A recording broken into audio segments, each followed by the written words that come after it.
about this time, 1998, I was diagnosed with the secondary progressive stage of MS. And that is where basically things start going downhill. I had been in the relapsing remitting stage, which if you're familiar with it or unfamiliar with that, it sort of almost comes and goes. When you go into the secondary progressive stage, it's basically a straight downhill slide.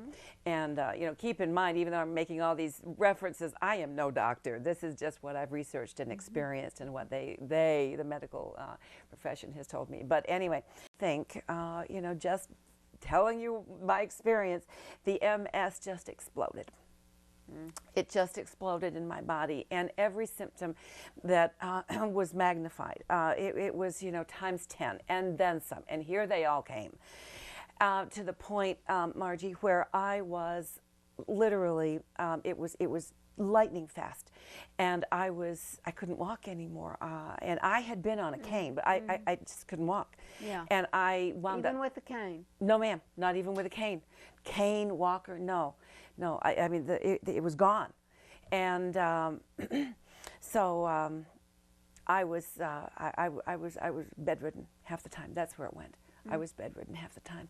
And what happened next was probably one of the most, if I can call it a beautiful experience, as bad off as I was, it was one of the most beautiful experiences, because what was happening to me was what was happening to my mother, and what my doctor had predicted to happen. Because one thing I neglected to mention was, just as I had gone into the secondary progressive stage, the doctor, and I was about to get this bad off with MS, the doctor literally had sent me home to die.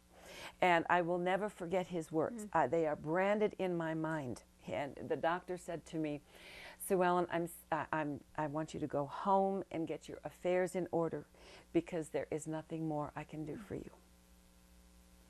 Nothing more I can do for you.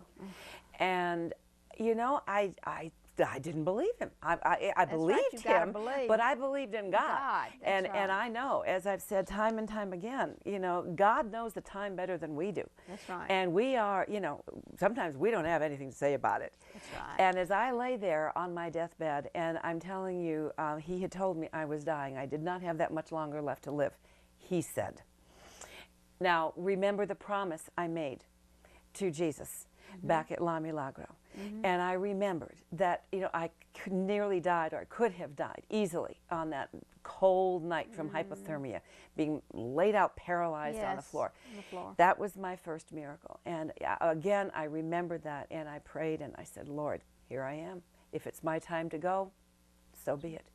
But if you would like me to hang around a little bit longer, you know, I once again, and I reiterated that promise again, I will take this message, whatever you fate for me in life, what this message is, whatever you create, whatever you send me, whatever you wish me to do, Father, will take it wherever you wish. That's the reason you're here today.